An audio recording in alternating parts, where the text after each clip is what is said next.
Boa noite, gente. É sempre muito bom estar aqui com todos vocês. O estudo que nós vamos fazer hoje é a continuação do estudo que vem sendo feito no capítulo 4 do Evangelho segundo o Espiritismo, que é o capítulo Ninguém poderá ver o reino de Deus se não nascer de novo. Nessa reunião de hoje, a gente vai ver os 3 últimos itens, que são as instruções dos Espíritos e um comentário de Kardec. Então, os livros que nós vamos ver hoje é de Allan Kardec, o Evangelho segundo o Espiritismo, tradução de Guilherme Ribeiro, da terceira edição francesa, revista, corrigida e modificada pelo autor, em 1866. É a 131ª edição, Brasília, FEB 2013. Vamos ver também, de Allan Kardec, o Livro dos Espíritos, tradução de Guilherme Ribeiro, 93ª edição, Brasília, FEB 2013. E, por último, do Chico Xavier, o livro Libertação, pelo Espírito André Luiz, 31ª edição, Rio de Janeiro, FEB, julho de 2008. Então, iniciando o nosso estudo pelas instruções dos Espíritos, vem essa pergunta no item 24. O título é Limites da Encarnação, e a pergunta é: quais os limites da encarnação? Muitas das vezes a gente, pelo menos comigo, né, quando a gente começa a estudar o Espiritismo e começa a ter um entendimento das coisas, a gente fica pensando na encarnação como se fosse algo para a gente passar logo, né? Nossa, quantas vezes eu vou precisar reencarnar ainda, passar por essas dificuldades e tudo mais. Eu acredito que esse estudo que nós vamos fazer hoje vai esclarecer bastante coisa para a gente e trazer o ponto de vista, no meu entendimento, que seria o correto para nós seguirmos, né? Então, quais os limites da encarnação? E São Luís responde: a bem dizer, a encarnação carece de limites precisamente traçados se tivermos em vista apenas o envoltório que constitui o corpo do espírito, dado que a materialidade desse envoltório diminui a proporção que o espírito se purifica. Aqui ele está falando exatamente do nosso corpo material. Em certos mundos mais adiantados do que a Terra, já ele é menos compacto, menos pesado e menos grosseiro, e, por conseguinte, menos sujeito a vicissitudes. Em grau mais elevado, é diáfano e quase fluídico, ou seja, transparente, né? Translúcido e quase fluídico. Vai desmaterializando-se de grau em grau e acaba por se confundir com o perispírito. Conforme o mundo em que é levado a viver, o espírito reveste o invólucro apropriado à natureza desse mundo. Então, nesse trecho, São Luís já diz para a gente que a gente não consegue traçar limites, né, à encarnação. Quantas vezes precisamos reencarnar? E ele já nos traz aqui que aqui o nosso corpo aqui na Terra, ele ainda é muito grosseiro. E conforme nós formos nos depurando como espíritos, nós vamos reencarnando em mundos melhores, mundos mais elevados, e, consequentemente, o corpo que nós vamos vestir na reencarnação nesse mundo mais elevado, ele vai ser menos grosseiro do que o que nós temos aqui na Terra. Cada vez mais ele vai ficando mais fluido, vai ficando mais etéreo, né? E ele continua: o próprio perispírito passa por transformações sucessivas. Torna-se cada vez mais etéreo, até a depuração completa, que é a condição dos espíritos puros. Se mundos especiais são destinados a espíritos de grande adiantamento, estes últimos não lhes ficam presos como nos mundos inferiores. O estado de desprendimento em que se encontram lhes permite ir a toda parte onde os chamem as missões que lhes estejam confiadas. Então, nesse outro trecho, São Luís já traz para a gente que o nosso próprio perispírito, conforme nós formos nos melhorando, nos depurando, tirando de nós as imperfeições que carregamos há muito tempo, o próprio perispírito vai se transformando e se tornando cada vez mais puro. Ele vai se depurando. E isso faz com que nós consigamos habitar mundos melhores. E ele continua: se considerar do ponto de vista material a encarnação, tal como se verifica na Terra, poder-se-á dizer que ela se limita aos mundos inferiores. Depende, portanto, de o espírito libertar-se dela mais ou menos rapidamente, trabalhando pela sua purificação. Deve também considerar-se que no estado de desencarnado, isto é, no intervalo das existências corporais, a situação do espírito guarda relação com a natureza do mundo a que o liga o grau do seu adiantamento. Assim, na erraticidade, é ele mais ou menos ditoso, livre de esclarecimento, conforme está mais ou menos desmaterializado. Então, essa foi a mensagem de São Luís em Paris, 1859. Então, São Luís traz para a gente que não tem como colocarmos um limite preciso à quantidade de reencarnações que nós vamos ter. Isso varia de cada um de nós, isso depende da maneira como lidamos com a nossa vida, seja no mundo espiritual ou seja reencarnados. Conforme nós formos nos depurando, ou seja, seguindo as leis de Deus, deixando de lado as nossas imperfeições, lutando contra elas, nós vamos habitando cada vez mais mundos melhores e nós vamos nos depurando. Nosso perispírito vai ficando cada vez mais sutil, nos proporcionando a entrada em mundos melhores.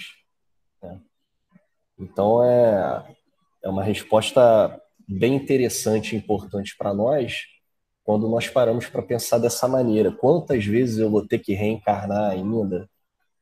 A resposta é basicamente depende de você. Depende do que você faz durante a sua reencarnação, da maneira como você lida com os problemas que chegam. No item 25, que é intitulado Necessidade da Encarnação, a gente tem a pergunta: é um castigo a encarnação e somente os espíritos culpados estão sujeitos a sofrê-la? E também São Luís traz a resposta para a gente. A passagem dos espíritos pela vida corporal é necessária para que eles possam cumprir, por meio de uma ação material, os desígnios cuja execução Deus lhes confia. É-lhes necessária a bem deles, visto que a atividade que são obrigados a exercer lhes auxilia o desenvolvimento da inteligência. Sendo soberanamente justo, Deus tem de distribuir tudo igualmente por todos os seus filhos. Assim é que estabeleceu para todos o mesmo ponto de partida, a mesma aptidão, as mesmas obrigações a cumprir e a mesma liberdade de proceder. Então, aquilo que eu tinha falado no início, né, quando, pelo menos comigo, quando eu comecei a estudar o Espiritismo, eu via realmente a reencarnação como se fosse uma punição, né? Porque nós passamos por várias situações difíceis, uns mais, outros menos, pelo menos aparentemente. Nós passamos por dificuldades e a gente fica imaginando, nossa, quando eu desencarnar, para onde é que eu vou? Aquilo que falamos em tantas reuniões, né? Eu quero desencarnar, eu quero ir para nosso lar, como se fosse o lugar que trouxesse para nós a paz e não o contrário, né? Se nós estamos em paz, independe do lugar onde a gente habite, onde nós estejamos. Nós vamos estar em paz. Então, a resposta dessa pergunta, pelo menos nesse trecho, ainda tem mais. São Luís traz para a gente que a reencarnação ela é necessária para que a gente possa cumprir o que Deus nos confia. Além disso, ela é para o nosso próprio bem, porque é na reencarnação em que nós colocamos em prática todos os ensinos que nós recebemos no mundo espiritual. Assim a gente se desenvolve tanto intelectualmente quanto moralmente. E ele continua, né? Sendo soberanamente justo, Deus tem de distribuir tudo igualmente por todos os seus filhos. Assim é que estabeleceu para todos o mesmo ponto de partida.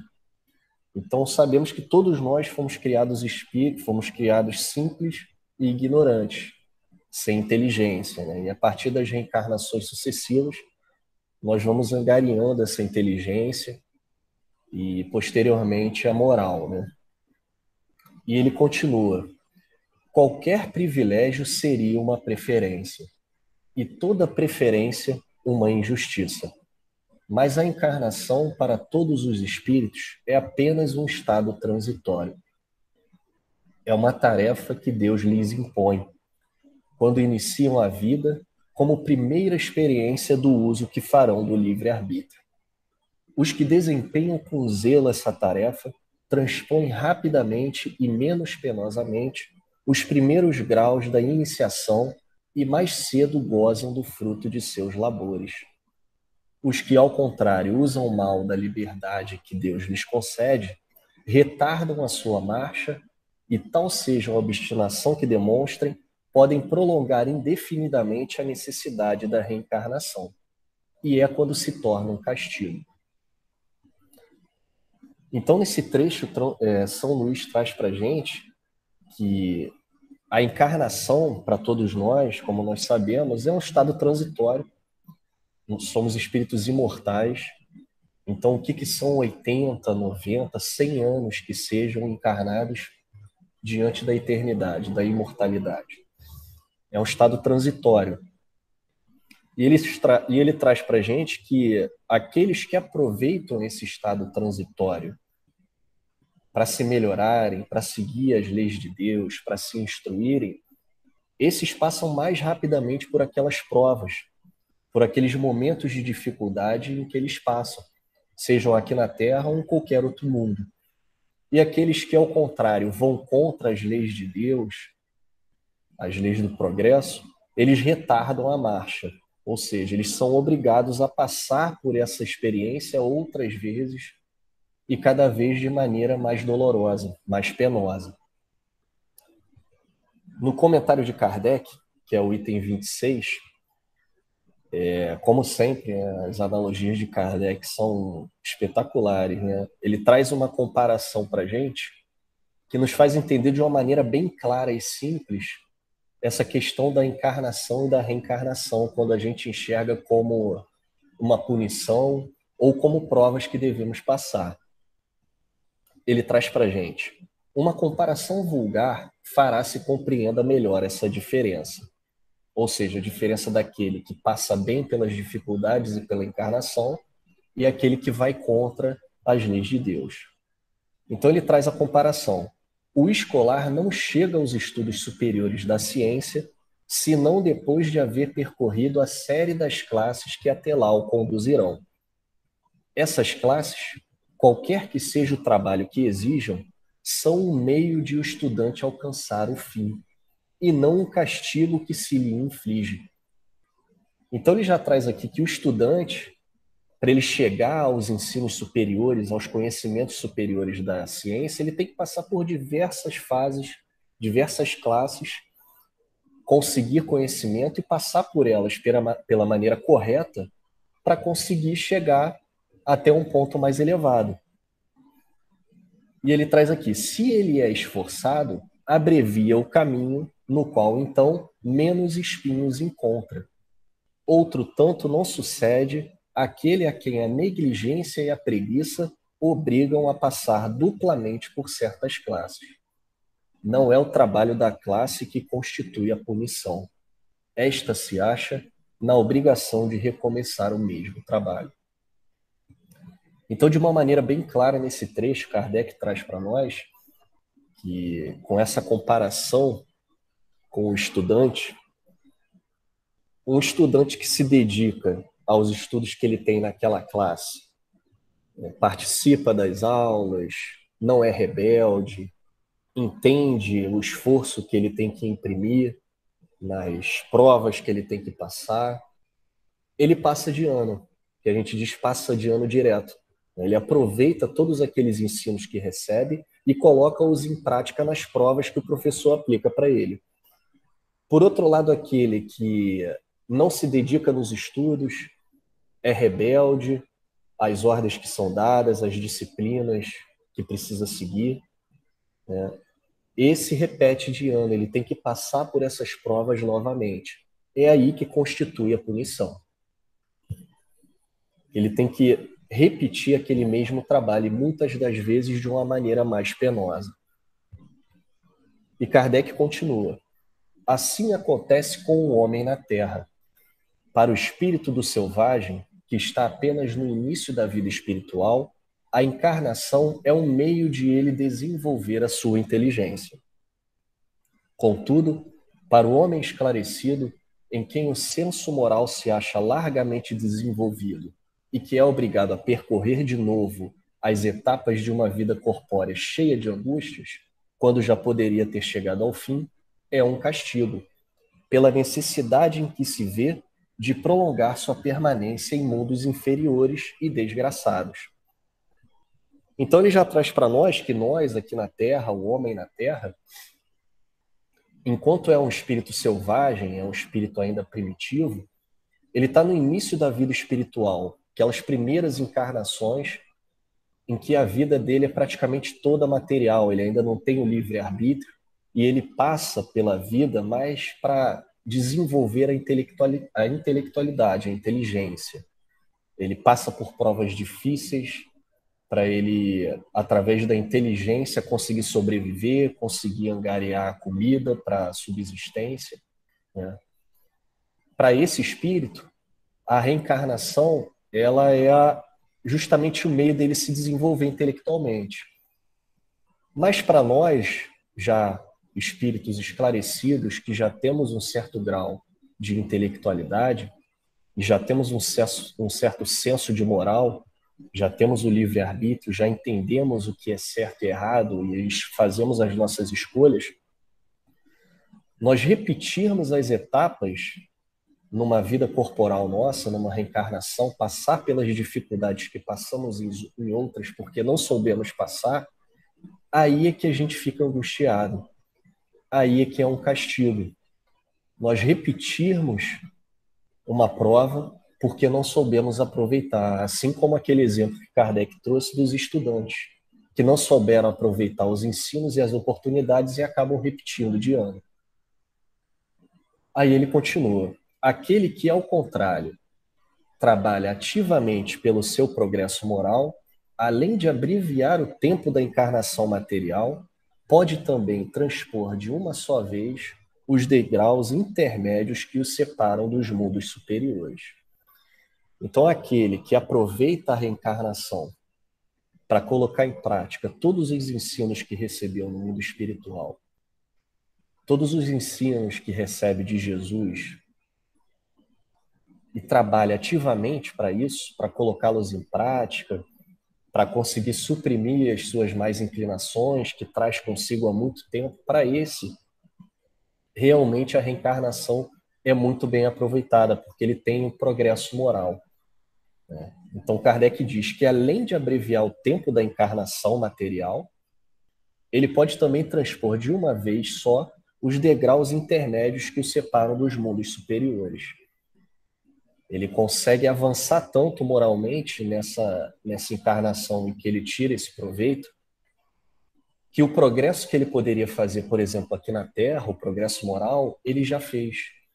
Então ele consegue ir, ele tem a entrada para outros mundos, para mundos superiores. Enquanto lia esse trecho aqui, eu lembro do caso do Bezerra de Menezes, né, que durante a sua reencarnação aqui, ele fez belíssimos trabalhos e cumpriu o seu papel como discípulo de Ismael aqui no Brasil. E ele recebe a autorização para habitar mundos superiores, mundos mais felizes que a Terra. Mas mesmo assim, ele recusa, ele pede para continuar aqui na Terra, zelando por nós ainda, espíritos ainda bem atrasados, né? Aqueles estudantes que não aproveitaram os ensinos e foram rebeldes e repetiram de ano, e muitos ainda continuam repetindo. E Kardec continua: Não poderiam os espíritos encarnar uma única vez em determinado globo e preencherem em esferas diferentes suas diferentes existências? Kardec está perguntando se a gente não poderia encarnar aqui na Terra para passar por algumas provas, depois que passamos por elas, a gente vai para outro mundo.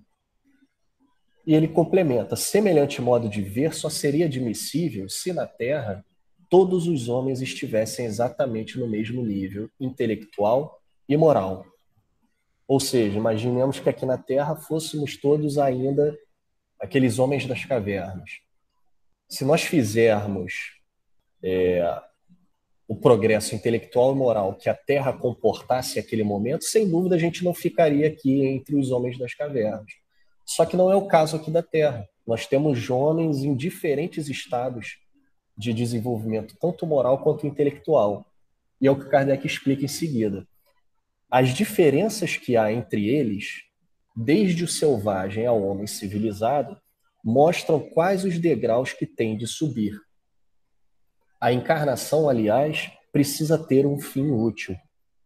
Ora, qual seria o das encarnações efêmeras das crianças que morrem em tenra idade? Teriam sofrido sem proveito para si, nem para outrem. Então Kardec responde aqui que é justamente isso. Aqui na Terra nós temos diversos graus diferentes, tanto de nível intelectual quanto moral. Nós temos ainda tribos bem atrasadas em questões intelectuais e morais, e nós temos aí cidades do mundo muito mais avançadas intelectualmente e moralmente, até com relação a nós aqui do Brasil, né? Então nós vemos que é uma variedade muito grande de níveis intelectual e moral, e isso tem um propósito. E Kardec traz para a gente: Deus, cujas leis todas são soberanamente sábias, nada faz de inútil. Pela reencarnação no mesmo globo, quis ele que os mesmos espíritos, pondo-se novamente em contato, tivessem ensejo de reparar seus danos recíprocos. Por meio das suas relações anteriores, quis, além disso, estabelecer sobre base espiritual os laços de família e apoiar numa lei natural os princípios da solidariedade, da fraternidade e da igualdade. Então, esse ponto é muito importante que Kardec traz para nós, de que pela reencarnação nesse mesmo planeta, pessoas, espíritos de diferentes níveis, seja intelectual ou moral, Deus quer que nós, convivendo uns com os outros, nos auxiliemos, né? É aquilo que nós sempre falamos do forte auxiliando o fraco. Aquele que é forte fisicamente, ele não tem que sobrepujar o mais fraco, ele tem que auxiliar aquele mais fraco. O que é forte intelectualmente, ele tem que auxiliar aquele que é mais fraco intelectualmente. A função dele é elevar, não subjugar. E assim, obviamente, moral. Aquele que é moralmente mais elevado, a função dele é auxiliar aquele que é menos elevado moralmente, ajudar no progresso. Então, esses diferentes tipos de espíritos habitando o mesmo globo, tanto intelectual, moralmente diferentes, em diversos graus, a convivência deles nada mais é do que um auxiliando o outro a evoluir, a chegar no nível moral, intelectual que aquele mundo comporta, para aí sim passar para mundos superiores, né? Pelo seu mérito, pelo bem que fizer, pelas relações que tiver, que teve com os espíritos que estiveram reencarnados conosco, né? Então, a reencarnação aqui na Terra, quando nós olhamos dessa maneira, né, muitas pessoas, espíritos diferentes, o intuito é exatamente esse, de uns auxiliar aos outros, né? Cada vez mais os fortes auxiliando os fracos. Naquilo que nós somos fortes, nós auxiliamos os outros que ainda são fracos, né? Então, esse comentário de Kardec, para esses dois pontos, a necessidade da encarnação e os limites da encarnação, ele traz um resumo muito importante e bem claro para nós, né? Dizendo que a encarnação ela não é uma punição, é um meio de nós colocarmos em prática tudo que recebemos de ensino no mundo espiritual, E cabe a nós não fazer dela uma punição, porque se nós colocamos em prática esses ensinos e seguimos as leis de Deus, nós vamos conseguir fazer um bom uso da encarnação presente, da reencarnação futura e assim seja. E não vamos precisar repetir provas dolorosas, né?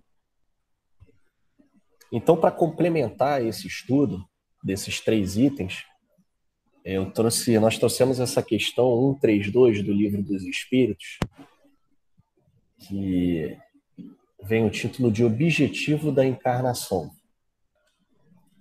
Kardec pergunta para os espíritos: qual o objetivo da encarnação dos espíritos?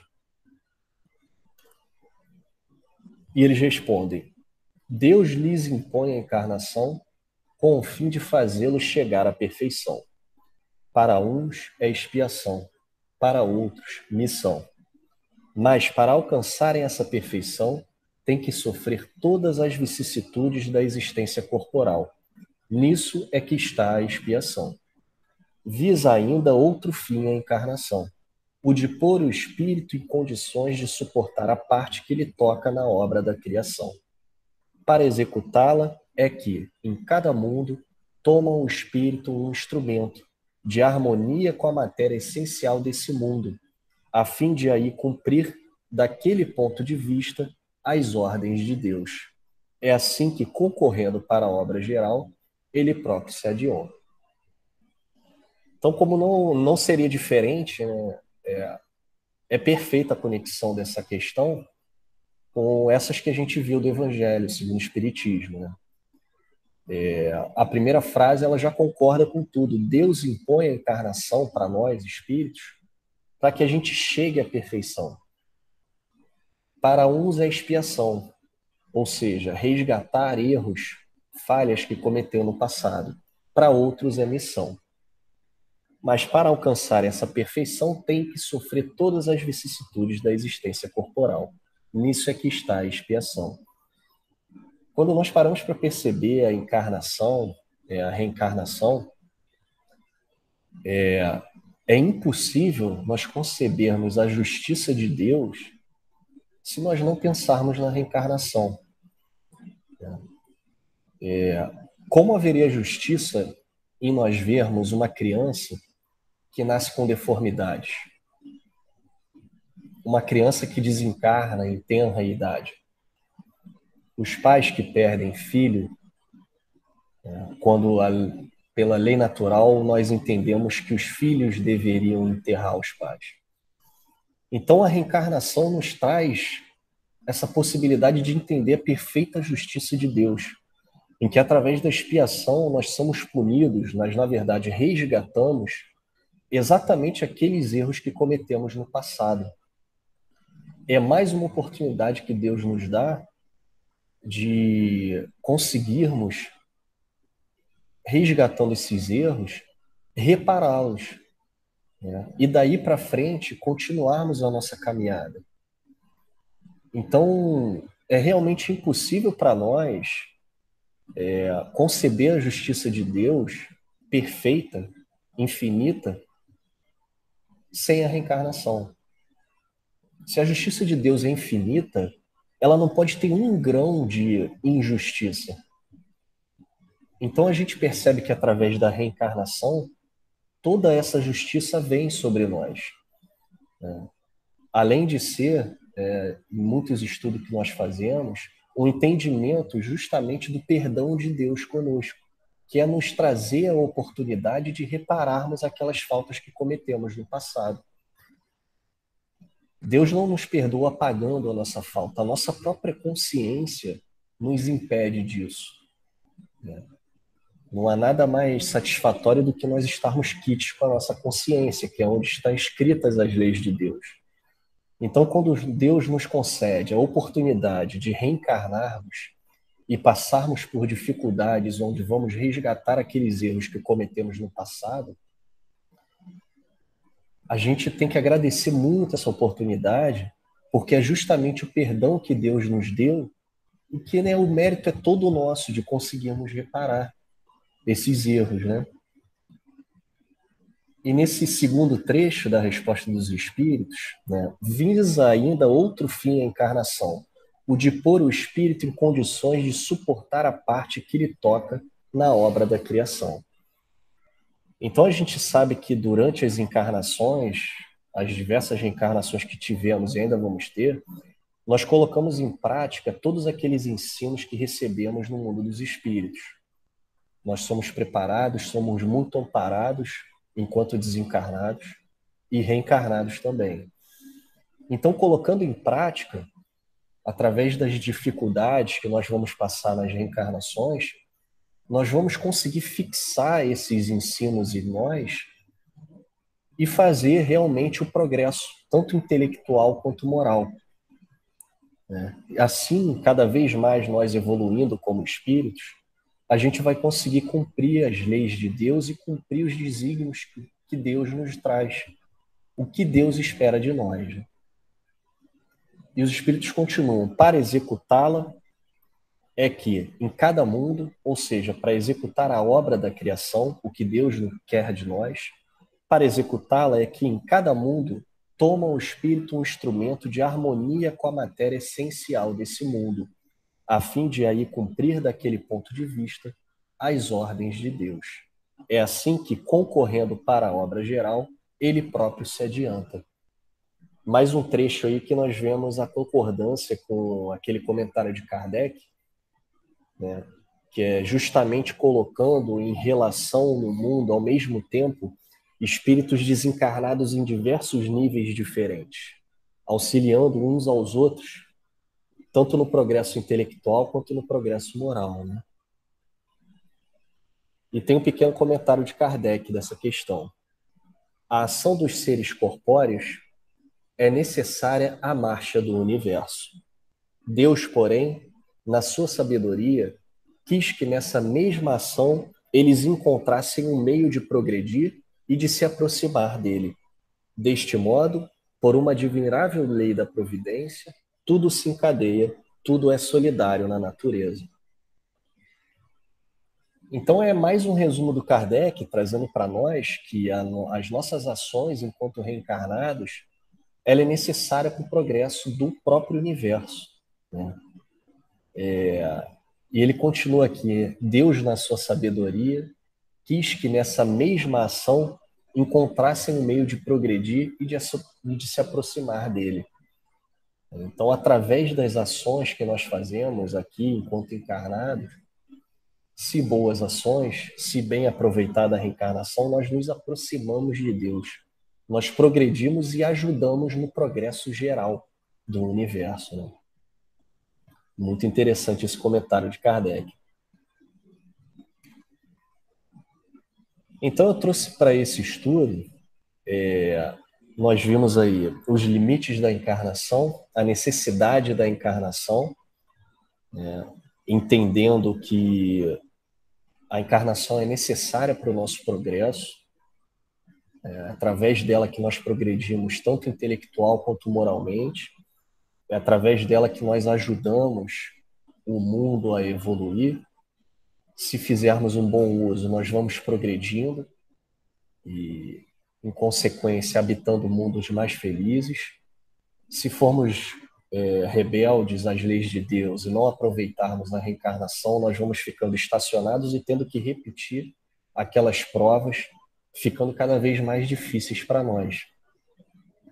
Eu tinha preparado um material para trazer para essa nossa reunião, só que depois do estudo que nós tivemos no sábado, exatamente desse trecho que eu trouxe do livro Libertação, que é o livro do espírito André Luiz, psicografado pelo Chico, ele traz um ponto de vista muito importante, muito interessante, que até então eu não tinha conseguido refletir bastante a respeito. Obviamente, nós estamos encarnados, então nosso ponto de vista com relação à encarnação é um, né? Na maioria das vezes, a gente ainda, quando não tem um correto entendimento, nós ficamos imaginando como vai ser quando desencarnarmos, né? Meio que esperando o momento da desencarnação, tentando entender para onde a gente vai, né? E não aproveitando a encarnação em si enquanto estamos aqui. Então, esse capítulo do livro Libertação, ele traz um momento em que o espírito André Luiz e um instrutor dele, eles estão fazendo atendimento espiritual a muitos espíritos sofredores que falharam nas últimas reencarnações. Esses espíritos estão reunidos em um local. André Luiz e o seu instrutor estão amparando a eles através de palavras e estão reunindo-os. E a intenção desses espíritos, meio que um pensamento geral deles, é que eles querem reencarnar para esquecer os males que eles fizeram na última encarnação. Males diversos, né? Há entre eles espíritos que foram homicidas, há entre eles espíritos que foram escritores, mas usaram essa habilidade para desviar do caminho correto muitas pessoas através de coisas erradas que eles escreveram. Há espíritos que falharam como mãe, como familiar. Então, todos eles, a maioria deles que estão reunidos ali, são espíritos que estão sinceramente arrependidos do que fizeram, mas a intenção deles é reencarnar para esquecer aqueles males que eles fizeram. Então, nesse momento, chega até eles, se materializa para eles, um espírito elevadíssimo de nome Matilde, que vem trazer para eles explicações muito importantes quanto à reencarnação, quanto àquilo que eles estão pedindo e tentando esclarecer para eles que a maneira com a qual eles querem reencarnar não é a maneira correta. Ela vem trazer ensinos muito importantes e que, no meu entendimento, serve para todos nós como reflexão, né? Toda a fala que ela trouxe, eu destaquei alguns trechos, ela faz questionamentos muito importantes e muito graves quanto ao interesse desses espíritos. Então começa assim, André Luiz citando: mais alguns instantes, e Matilde surgiu diante de nós, venerável e bela. Ela surge diante de todos esses espíritos. Ante a benfeitora, diversas mulheres presentes prosternaram-se, dominadas de incoercível emoção. Atitude natural que não nos surpreendeu, porque efetivamente nos sentíamos em contato direto com um anjo glorioso em forma de mulher. Só nessa colocação do André Luiz a gente já percebe a envergadura moral desse espírito, né? Só dela surgir diante deles, diversos espíritos de mulheres se prosternaram, né? Ficaram emocionados de uma maneira impossível de conseguir segurar. E André Luiz traz que ele não fica surpreendido, porque realmente todos se sentiam em contato com um anjo em forma de mulher. E ele continua: a abnegada protetora endereçou à Assembleia um gesto de bênção e falou em voz pausada e emocionante, depois de ligeira saudação. Meus amigos, todos aguardais a hora feliz de abençoado retorno à esfera do recomeço. Entretanto, a dádiva do vaso de carne é inapreciável bênção divina. Não busqueis a reencarnação tão somente pela ânsia de ouvido nos sonhos do mundo que as tentações do campo inferior podem transformar em pesadelo. A vida que conhecemos, até agora, é contínuo processo de aperfeiçoamento. Não basta desejar, é imprescindível orientar o desejo na direção do bem infinito. Então ela já traz pontos muito importantes que são exatamente o contrário do que aqueles espíritos estão querendo. Ela traz para ele que todos eles estão esperando a hora feliz e abençoada de reencarnar. E ela traz ainda: não busqueis a reencarnação tão somente pela ânsia de esquecer nos sonhos do mundo que as tentações do campo inferior podem transformar em pesadelo. Então eles estão buscando a reencarnação somente para esquecer aquilo que eles fizeram. Mas e durante a encarnação, se fosse concedida a eles? O que eles fariam aqui no mundo? Se eles não se prepararam para reencarnar? E ela continua: a vida que conhecemos até agora é contínuo processo de aperfeiçoamento.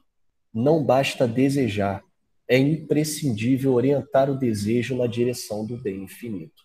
Não basta que eles queiram reencarnar. É imprescindível, é indispensável que eles orientem o desejo, a vontade deles para fazer o bem. Caso contrário, eles vão reencarnar completamente desprovidos de qualquer base para suportar as dificuldades que eles vão ter que passar na reencarnação. E ela continua: a criatura encarnada ou desencarnada, onde estiver, respira entre os raios de vida superior ou inferior que emite, ao redor dos próprios passos, tal qual a aranha que se confunde nos fios escuros que produz, ou da andorinha que corta os altos céus com as próprias asas. Todos nós exteriorizamos energias com as quais nos revestimos e que nos definem muito mais que as palavras. Ou seja, ela traz para nós que as dificuldades, as coisas pelas quais passamos, são exatamente o resultado de tudo que fizemos, né? A gente vai viver, respirar, como ela diz aqui, os raios de vida superior ou inferior, conforme nós próprios emitimos, através dos nossos pensamentos, das nossas palavras e dos nossos atos. E ela continua: de que vos valeria o retorno à oficina da carne, sem conhecimento das obrigações que nos competem ante a justiça divina? Que nos adiantaria o temporário esquecimento do passado sem nos integrarmos na responsabilidade, a maior força capaz de nos socorrer nos ciclos de matéria densa e que se traduz em tendência nobre a persistir conosco? Então é justamente esse chamamento que ela faz para eles de que valeria eles reencarnarem sem ter o conhecimento das obrigações diante de Deus, das responsabilidades que eles têm para cumprir nessa reencarnação. Então, ela traz justamente reflexões muito importantes que aqueles espíritos, pelo estado triste que eles se encontravam, apenas de querer o esquecimento, e através disso eles queriam reencarnar. E ela continua: a volta à vestimenta física é uma bênção que poderemos conseguir à custa de generosas intercessões, quando nos faleçam méritos para obtê-la, no instante oportuno, por nós mesmos. Tanto quanto é possível conseguir trabalho digno na esfera da crosta, movimentando amigos que nos conduzam aos objetivos disputados. O que ela traz aqui nesse trecho é muito interessante. Ela diz que a reencarnação é uma bênção que nós podemos conseguir para nós através de espíritos benfeitores que tenham crédito para pedir isso por nós, enquanto nós não temos mérito para conseguir essa reencarnação pelos nossos próprios atos. Ela deixa bem claro que a reencarnação é uma bênção e nós devemos ter mérito para consegui-la. Nós podemos conseguir essa reencarnação através de espíritos que intercedam por nós.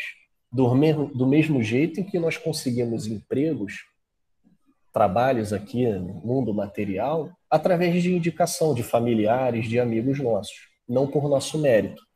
Mas ela continua: no entanto, qual ocorre a muitos encarnados que se localizam em respeitáveis quadros de serviço, tão só para usarem direitos que nada fizeram por merecê-los, com flagrante abuso das leis que nos regem as ações, muitas almas procuram o santuário da carne, formulando precipitadas promessas, e nele penetram agravando os próprios débitos. Então, nessa comparação, nessa analogia que ela faz de nós, conseguindo emprego através de indicação ou reencarnar através de bons espíritos que intercedam por nós, do mesmo jeito que aquela pessoa que consegue um emprego e não cumpre o seu dever naquele emprego, há muitas almas, muitos espíritos que procuram a reencarnação formulando várias promessas precipitadas, mas que entram na reencarnação sem saber da sua responsabilidade, do que devem fazer, e acabam agravando os próprios débitos. Se a gente for parar para pensar nesses espíritos para quem ela fala, eles justamente estão querendo isso. Eles querem reencarnação apenas para esquecer os males que causaram lá atrás, mas não querem se preparar, eles não se prepararam para isso. Então, inevitavelmente, se fosse concedida para eles essa reencarnação, fatalmente eles errariam de novo, né? E ela conclui nesse trecho: tímidas, levianas ou inconsequentes aproveitam o estágio bendito na região da neblina para repetirem as mesmas faltas de outra época, com absoluta perda do tempo que é patrimônio do Senhor. Então ela conclui aqui exatamente isso que nós falamos, que esses espíritos inconsequentes, eles aproveitam a reencarnação, mas eles aproveitam para repetir as mesmas faltas que fizeram lá atrás, em outras reencarnações, justamente porque eles não se prepararam.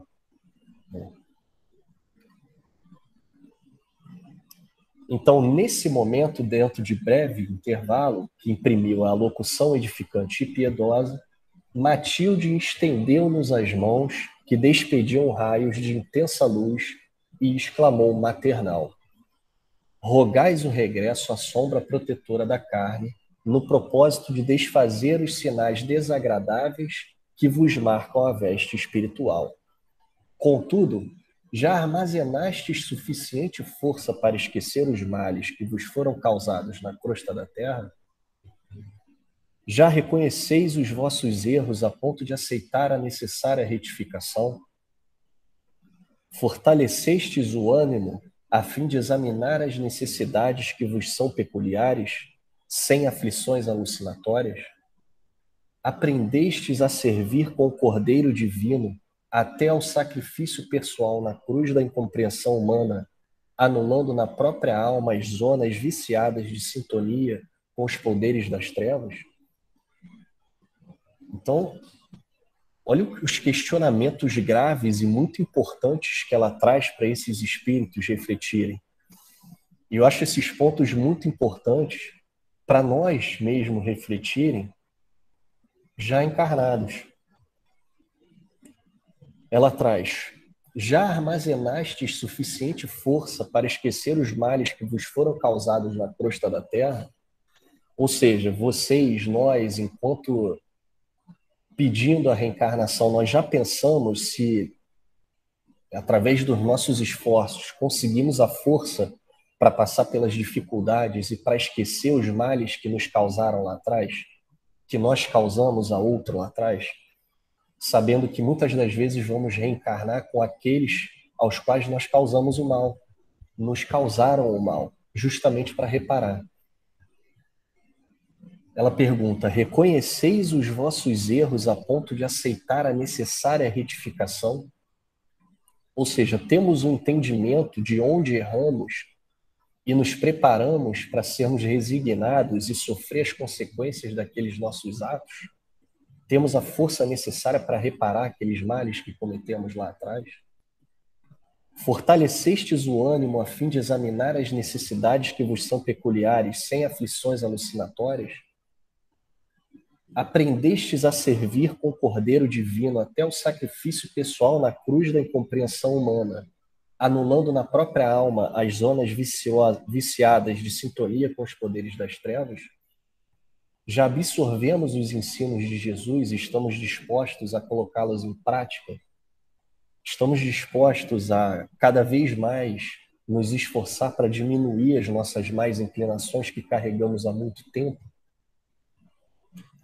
E ela continua: já auxiliastes os companheiros de caminho evolutivo e salvador, com a intensidade e a eficiência que vos justifiquem a rogativa de colaboração intercessora? Que boas obras já efetuastes a fim de rogardes novos recursos do céu? Com quem contais para vencer nas experiências porvindouras? Acreditais porventura que o lavrador recolherá sem plantar?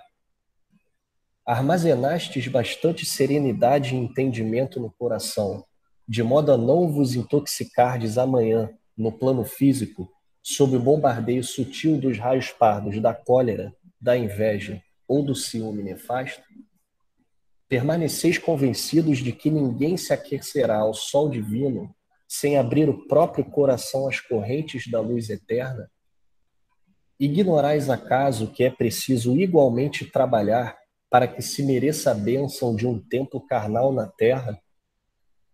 Que amigos beneficiastes para pedir-lhes a ternura e o sacrifício da paternidade e da maternidade no mundo, em vosso favor? Então vejamos, olha a exortação que ela faz, os questionamentos que ela traz para esses espíritos, que no meu entendimento nós precisamos trazer para nós mesmos. Quantas pessoas eles já auxiliaram para conseguir essa intercessão, a bênção de reencarnar? Quantas boas obras eles já fizeram para merecer esse recurso da reencarnação? Com quem eles podem contar para os amparar nessa reencarnação que eles pedem? Quem eles auxiliaram e com quem eles podem contar para servir de paz para eles nessa reencarnação que eles pedem? Já tem força suficiente para passar pelas dificuldades, para passar pela raiva, pela inveja, pelos sentimentos que nós trazemos há muito tempo? Ela continua: não vos iludais. Para nós, senhores de vigorosa inteligência, que já respiramos em centenas de formas diversas e que já atravessamos vários climas evolutivos, ofendendo e sendo ofendidos, amando e odiando, acertando e errando, resgatando débitos e contraindo-os, a vida não pode resumir-se a mero sonho, como se a reencarnação constituísse simples processo de anestesia da alma.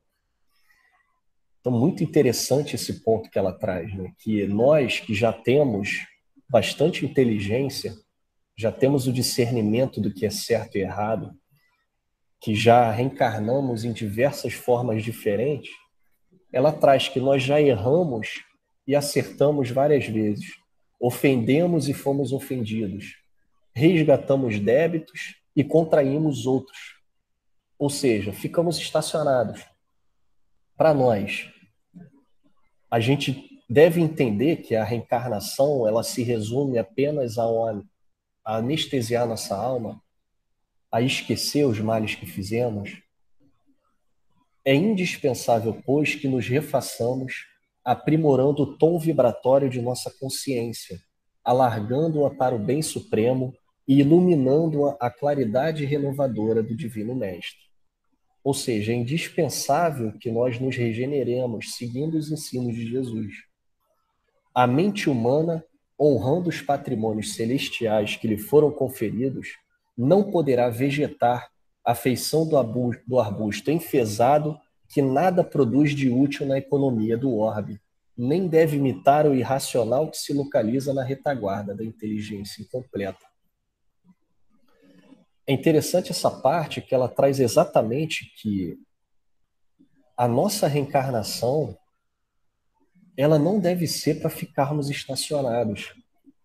A gente viu nos outros slides que a reencarnação ela serve tanto para o nosso progresso quanto para o progresso geral.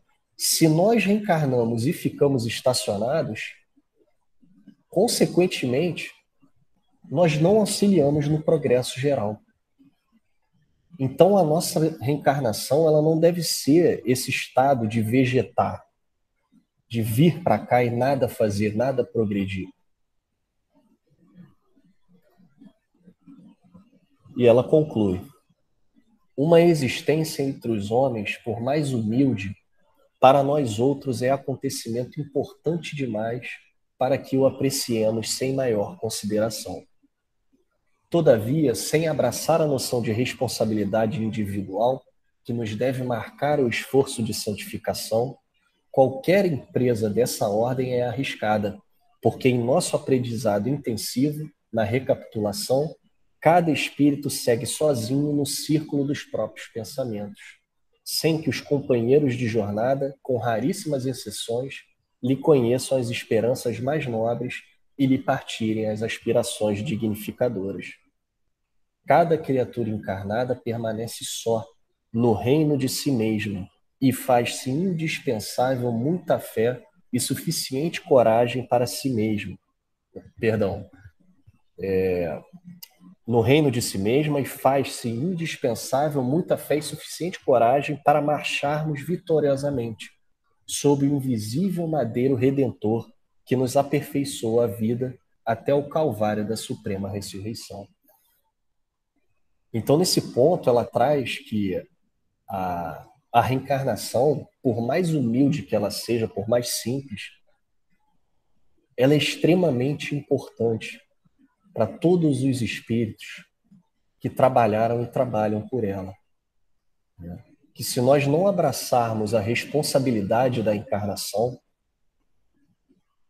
é literalmente um tempo jogado no lixo. A gente literalmente vai sair dela estacionado. Não vamos angariar, não vamos ter nenhum progresso. E ela traz ainda que cada espírito ele é responsável pelas suas próprias ações, pelo seu próprio progresso. Nós podemos receber o auxílio de outros espíritos e recebemos muito. Se nós pararmos para refletir quanto ensino, quanto amparo nós recebemos do Espiritismo e quanto nós damos, nós vamos perceber que nós recebemos muito e damos muito pouco. Nós recebemos muito amparo dos bons espíritos, muito amparo de Jesus. Mas a nossa missão, a nossa parte, ninguém vai fazer no nosso lugar. Nós precisamos fazer. Então, achei muito importante trazer para nós esses trechos do livro Libertação, que eles trazem um ponto de vista diferente. Nós, obviamente, sempre encaramos e olhamos, na maioria das vezes, como encarnados que estamos. Mas nós não paramos para perceber a quantidade de trabalho que foi feito e é feito para que nós estejamos aqui agora, no segundo ano de pandemia. Há 1 ano estamos em pandemia. Muitos sofreram, muitos estão sofrendo. Estamos há 1 ano. Com todo o ensino que temos do Espiritismo, eu acho pouquíssimo provável que cada um de nós nos olhamos e consigamos falar, realmente, passou 1 ano de pandemia e eu não estou mais forte. Eu acho pouquíssimo provável que um de nós aqui não entenda que após 1 ano de pandemia esteja mais forte. Todo o amparo que nós recebemos enquanto estivemos no mundo espiritual, nos preparando para essa reencarnação que passamos agora, a gente consegue perceber por essas páginas que a gente trouxe do livro Libertação. Quantas vezes nós erramos? Quantas oportunidades e ensinos nós recebemos num dia? Quantas vezes nós erramos e deixamos de fazer o bem num dia? Em 1 ano? Em 10 anos? Numa encarnação? Então, cabe a nós refletirmos que a reencarnação é uma bênção. É uma oportunidade que nós recebemos para resgatar os erros que cometemos no passado, repetidas vezes. E mesmo assim, Jesus continua nos estendendo seus braços. Deus continua nos perdoando e nos dando incessantemente a oportunidade de resgatar esses erros e de repará-los. Não é por acaso que estamos todos aqui. Não é por acaso que estamos na família que estamos. Não é por acaso que estamos passando por uma pandemia mundial. Então, cabe a nós refletir sobre isso, entender o nosso papel nessa reencarnação, entender que houve e há muito trabalho sendo feito pela espiritualidade para que nós estejamos aqui agora, nesse momento, recebendo ensinos tão bons, tão esclarecidos pela doutrina espírita. Então é muito importante que a gente consiga refletir nesses questionamentos todos que esse espírito elevadíssimo fez a esses irmãos nossos, que provavelmente alguns de nós poderiam estar ali querendo reencarnar só para esquecer. Então, mesmo enquanto encarnados, é muito importante que nós consigamos refletir nesses questionamentos que a Matilde fez a eles e faz a nós. Qual a importância dessa nossa reencarnação? Bom, é isso, gente. Espero que a gente tenha conseguido passar a mensagem na pureza necessária e a gente consiga refletir diante de todas essas mensagens que nós recebemos. Eu vou passar a palavra agora para a Vera.